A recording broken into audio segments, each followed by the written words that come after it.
اعوذ باللہ من الشیطان الرجیم بسم اللہ الرحمن الرحیم۔ السلام علیکم ورحمۃ اللہ وبرکاتہ۔ آج ہمارا قرآن انڈرسٹینڈنگ کا لیسن نمبر 9 کا پارٹ اے ہے۔ آج کے ہمارے سبق کا عنوان ہے نبی کریم صلی اللہ علیہ وآلہ وسلم پر درود۔ سبق نمبر 9 پارٹ اے اور بی کے اختتام پر ہم 102 نئے الفاظ پڑھنا سیکھ لیں گے جو قرآن پاک میں 27,926 بار آئے ہیں۔ اب اس سے اندازہ لگائیں کہ ہمارے لیے اللہ تعالیٰ نے قرآن پاک کو کتنا آسان کر دیا ہے کہ ہم صرف 102 نئے الفاظ پڑھنا سیکھیں گے تو یہ قرآن پاک میں 27,926 بار رپیٹ ہوئے ہیں۔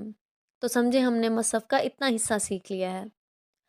درود، درود یعنی نبی کریم صلی اللہ علیہ وآلہ وسلم کے حق میں دعا کرنا۔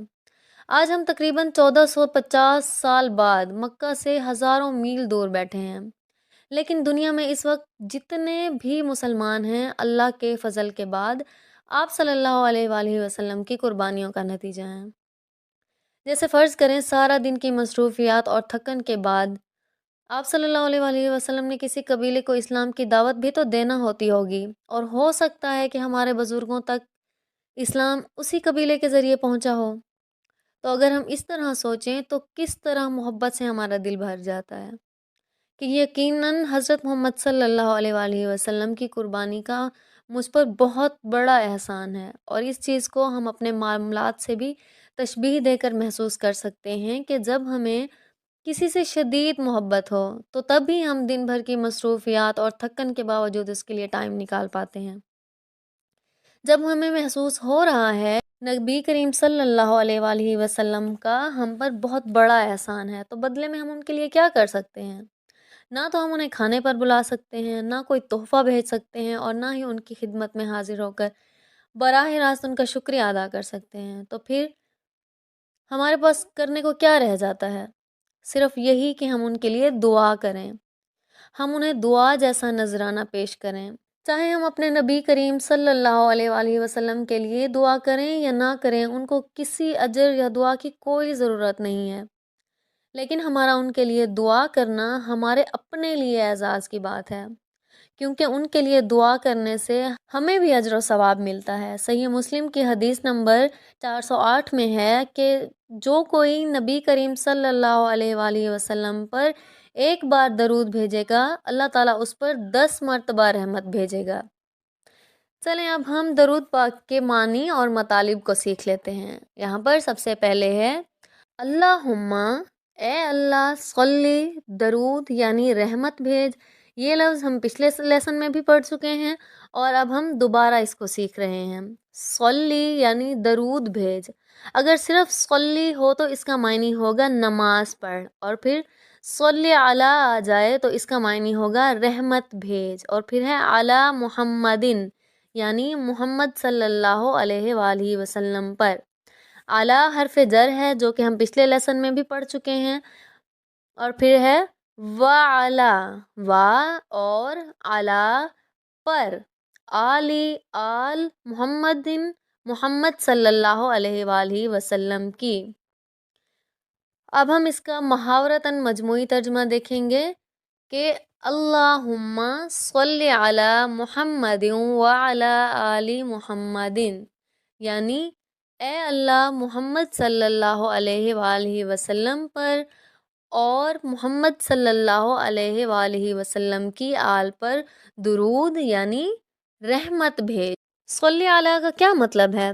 یعنی ہم دعا کر رہے ہیں کہ اے اللہ رسول پاک صلی اللہ علیہ وآلہ وسلم پر اور ان کی آل پر رحمتوں کی بارش فرما، اور ان پر بہت بہت مہربان ہو جا، اور ان کے نام درجات سب بلند کر دیں۔ اور پھر ہے آل۔ آل کے دو معنی ہیں۔ پہلا معنی ہے آپ صلی اللہ علیہ وآلہ وسلم کی اولاد اور ازواج مطہرات، اور دوسرا معنی ہے اتباع کرنے والے۔ یوں ہم بھی ان میں شامل ہوں گے کیونکہ ہم اپنے پیارے نبی حضرت محمد صلی اللہ علیہ وآلہ وسلم اور ان کے دین کی اتباع کرنے والے ہیں۔ اہل بیت اور آل محمد صلی اللہ علیہ وآلہ وسلم میں یہی فرق ہے۔ اہل بیت کون ہیں؟ یعنی آپ صلی اللہ علیہ وآلہ وسلم کے گھر والے، اور آل میں ہم لوگ بھی شامل ہو جاتے ہیں۔ پھر ہے ہمارے پاس کما صلیت علی ابراہیم وعلی آل ابراہیم، کما جیسے، صلیتا بھیجی رحمت تو نے، صلیتا کا ایک اور معنی بھی ہے یعنی تم نے نماز پڑھی، صلیتا علی یعنی پر تو نے رحمت بھیجی، لیکن یہاں پر کیونکہ صلیتا کے ساتھ علی آیا ہے تو اس لیے یہ رحمت کے معنی میں آئے گا، نماز کے معنی میں نہیں آئے گا۔ اور پھر ہے علی ابراہیم، علی پر، ابراہیم ابراہیم علیہ السلام، اور علی پر آل ابراہیم ابراہیم علیہ السلام کی، وعلی آل ابراہیم یعنی ابراہیم علیہ السلام کی آل پر۔ اب ہم اس کا محاورتاً مجموعی ترجمہ دیکھیں گے کہ کما صلیت علی ابراہیم وعلی آل ابراہیم یعنی جیسے تو نے ابراہیم علیہ السلام پر اور ابراہیم علیہ السلام کی آل پر رحمت بھیجی۔ ابراہیم علیہ السلام پر اللہ تعالیٰ کا ایک ایسا فضل و کرم ہے جو صرف انہی کے لیے خاص ہے، اور ایسی فضیلت انبیاء میں سے کسی کو حاصل نہیں ہوئی، یعنی ابراہیم علیہ السلام کو اللہ تعالیٰ نے ایسی امامت دی، ایسا مقام دیا جو دنیا میں موجود سب مسلمان، عیسائی اور یہودی انہیں نبی مانتے ہیں۔ 1,24,000 انبیاء، رسول اور پیغمبر کو ماننا ہمارے ایمان کا حصہ ہے، لیکن یہودی عیسائیوں کے نبی کو نہیں مانتے اور عیسائی یہودیوں کے نبی پر ایمان نہیں رکھتے، لیکن ابراہیم علیہ السلام کو تمام مسلمان، یہودی اور عیسائی نبی مانتے ہیں۔ اس لیے ہم اللہ سے دعا کرتے ہیں کہ محمد صلی اللہ علیہ وآلہ وسلم کو بھی ایسی قبولیت عطا فرما کہ زمین پر رہنے والے تمام لوگ آپ صلی اللہ علیہ وآلہ وسلم کی نبوت کو مانیں، کیونکہ جب ہم درود پاک پڑھتے ہیں تو اتنے سارے انبیاء ہیں، تو اللہ تعالیٰ نے ابراہیم علیہ السلام کے نام کو ہی کیوں چنا؟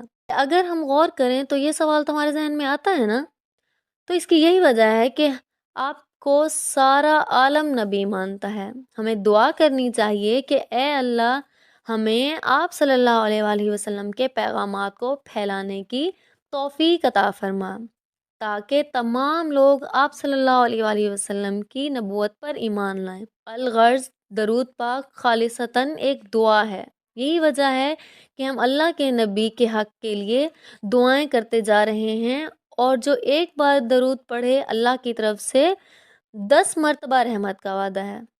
اب ہم آگے چلتے ہیں۔ انکا بے شک تو حمید تعریف کے قابل، مجید بزرگی والا ہے، حمید قابل تعریف، اور یہ حمد سے نکلا ہے، حمد کا معنی ہے تعریف، اور پھر ہے مجید یعنی بزرگی والا ہے، تو اس کا محاورتاً مجموعی ترجمہ کیا ہوگا؟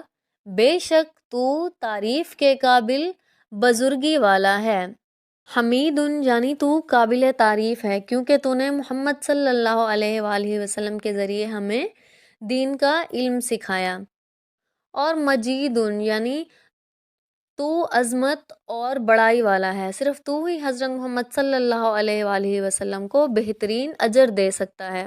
ہم اللہ تعالیٰ کی تعریف ان کے شایان شان تو نہیں کر سکتے، لیکن ہم حمید اور مجید جیسے پیارے ناموں کے ذریعے اللہ تعالیٰ کی عظمت اور بڑائی بیان کرنے کی بھرپور کوشش کر رہے ہیں، کیونکہ صرف اللہ ہی اتنا بڑا ہے کہ وہ ہمارے نبی کریم صلی اللہ علیہ وآلہ وسلم کو بہترین اجر دے سکتا ہے۔ پھر آگے ہے اللہم یعنی اے اللہ بارک برکت عطا فرما۔ جیسے مبارک ایک کامن ورڈ ہے، ہم نے سنا ہوا ہے کہ جیسے جمعۃ المبارک ہوتا ہے یا عید مبارک ہوتا ہے یعنی برکت والی عید ہو، اسی طرح بارک یعنی برکت فرما، اعلیٰ پر، محمد محمد صلی اللہ علیہ وآلہ وسلم پر، اور اعلیٰ پر، آل محمد محمد صلی اللہ علیہ وآلہ وسلم کی۔ تو اس کا محاورتاً مجموعی ترجمہ کیا ہوگا کہ اے اللہ محمد صلی اللہ علیہ وآلہ وسلم پر اور محمد صلی اللہ علیہ وآلہ وسلم کی آل پر برکت عطا فرما۔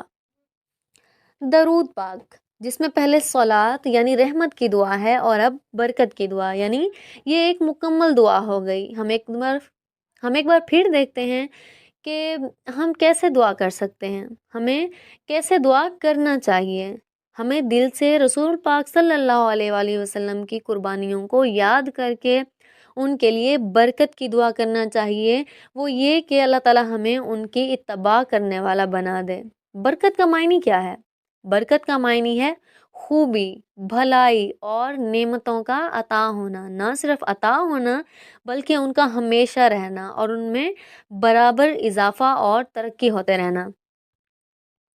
اور اعمال میں برکت کا کیا مطلب ہوتا ہے؟ اس کا مطلب ہوتا ہے یعنی ہمارے اعمال کا قبول ہونا اور ان کا ہمیں بہترین صلہ ملنا۔ اولاد میں برکت یعنی اولاد کا کئی نسلوں تک باقی رہنا اور پھر پھیلنا یعنی نسل کا بڑھنا۔ اور پھر آل محمد کا کیا مطلب ہے؟ اس کا مطلب ہے آل محمد صلی اللہ علیہ وآلہ وسلم کو برکت دے، یعنی آپ صلی اللہ علیہ وآلہ وسلم کی اولاد کو اور آپ صلی اللہ علیہ وآلہ وسلم کے طریقوں پر چلنے والوں کو برکت دے۔ اب ہم درود پاک کا اگلا حصہ دیکھتے ہیں۔ کما بارکت علی ابراہیم وعلی آل ابراہیم انک حمید مجید۔ کما جیسے، بارکتا تو نے برکت عطا کی، علی پر، ابراہیم ابراہیم علیہ السلام، وعلی اور اوپر، آل ابراہیم ابراہیم علیہ السلام کی آل پر، انکا بے شک تو، حمید تعریف کے قابل، مجید بزرگی والا ہے، یعنی جیسے تو نے ابراہیم علیہ السلام پر اور ابراہیم علیہ السلام کی آل پر برکت عطا فرمائی، بے شک تو تعریف کے قابل بزرگی والا ہے۔ جب بھی ہم درود پاک پڑھیں تو ہمیں اپنے نبی صلی اللہ علیہ وآلہ وسلم کی قربانیوں کو یاد کرنا چاہیے، اور ہمیں یہ بھی یاد ہونا چاہیے کہ آپ صلی اللہ علیہ وآلہ وسلم کو قرآن کا معلم بنا کر بھیجا گیا ہے، کہ وہ قرآن جو دنیا میں بھی ہماری رہنمائی کا ذریعہ ہے اور قبر اور آخرت میں بھی ہماری شفاعت کرے گا۔ دعا ہے کہ اللہ تعالیٰ صحیح معنوں میں ہمیں ان کا شاگرد بنائے، یعنی ہم قرآن کو سیکھیں۔ اب ہمیں احتساب بھی کرنے کی ضرورت ہے کہ آیا ہم قرآن و حدیث پڑھنے اور سیکھنے میں کتنا ٹائم صرف کرتے ہیں یا مصروفیات کا بہانہ بنا کر چھوڑ دیتے ہیں۔ اس لیے آج سے ہی پلان بنائیں کہ روزانہ ایک مخصوص وقت میں قرآن و حدیث کا مطالعہ کریں گے، اس کو سمجھنے اور اس پر عمل کرنے کی کوشش کریں گے۔ اس سلسلے میں آپ کلاسز لے سکتے ہیں، کوئی کورس جوائن کر سکتے ہیں، اور جیسا کہ آپ ہمارے چینل کشفبیر اسکلز ہب کے ساتھ جڑ سکتے ہیں، جہاں بے شمار اسکلز کے ساتھ ساتھ قرآن و حدیث کا بہترین کورس موجود ہے جو نہایت آسان طریقے پر مشتمل ہے۔ ہم نے بھی میم کشفبیر سے بے شمار ڈیجیٹل اسکلز سیکھنے کے ساتھ ساتھ قرآن و حدیث کا ایک بہترین کورس مکمل کیا ہے، اور اب ہماری کوشش ہے کہ ہم نے جو سیکھا ہے وہ گاہے بگاہے اللہ تعالیٰ جتنی ہمیں توفیق عطا کریں ہم آپ تک پہنچائیں۔ تو آپ بھی ہمارے اس کورس میں شامل ہو کر قرآن و حدیث کے معنی اور مطالب کو سمجھ سکتے ہیں۔ اب ہم سبق کی طرف واپس آتے ہیں۔ اس چیپٹر کے شروع سے ہی ہم پڑھ رہے ہیں کہ نبی پاک صلی اللہ علیہ وآلہ وسلم کی قربانیوں کو یاد کرتے ہوئے ہمیں ان کے لیے دعا کرنا چاہیے۔ اسی طرح دعا کرتے وقت آپ صلی اللہ علیہ وآلہ وسلم کی نصیحتوں کو بھی یاد رکھنا چاہیے۔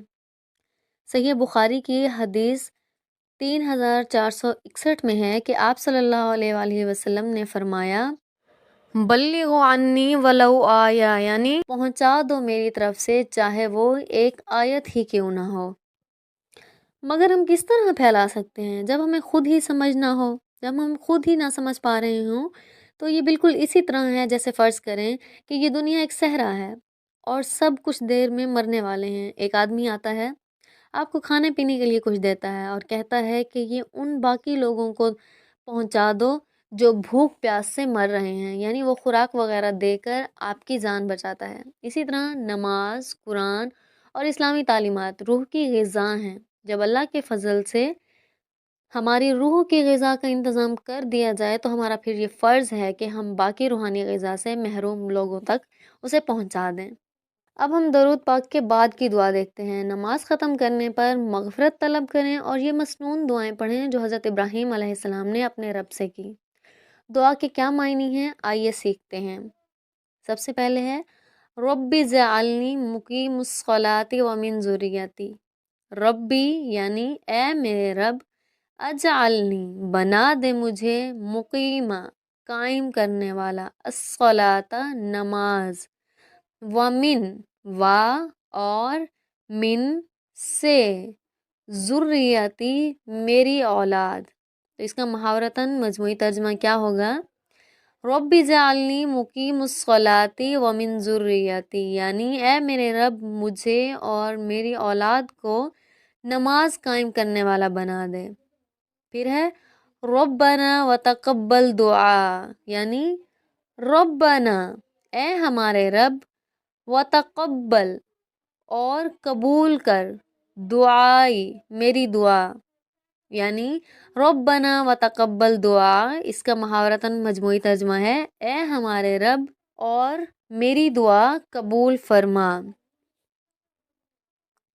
یعنی میں نے تجھ سے جو دعا مانگی ہے تو اسے شرف قبولیت عطا فرما۔ پھر ہے ربنا اغفر لی ولوالدی وللمؤمنین یوم یقوم الحساب، یعنی ربنا اے ہمارے رب، اغفر لی بخش دے مجھے، ولوالدی اور میرے والدین کو، وللمؤمنین اور مومنین کو، یوم جس دن، یقوم قائم ہوگا، الحساب حساب۔ اس کا محاورتاً مجموعی ترجمہ ہے کہ اے ہمارے رب مجھے اور میرے والدین اور تمام مومنین کو بخش دے جس دن حساب قائم ہوگا۔ یہ ایک بہترین دعا ہے، ہمیں یہ دعا پورے یقین کے ساتھ مانگنا چاہیے۔ تو ہمارا آج کا لیسن یہیں پہ ہی ختم ہوتا ہے۔ مجھے امید ہے کہ آپ کو آج کے لیسن سے بہت کچھ سیکھنے کا موقع ملا ہوگا، اور آج کے لیسن میں ہم نے جو سیکھا ہے انشاءاللہ وہ آپ اپنی زندگی میں شامل کرنے کی کوشش کریں گے۔ انشاءاللہ ملتے ہیں اگلے لیسن میں، تب تک کے لیے اللہ حافظ۔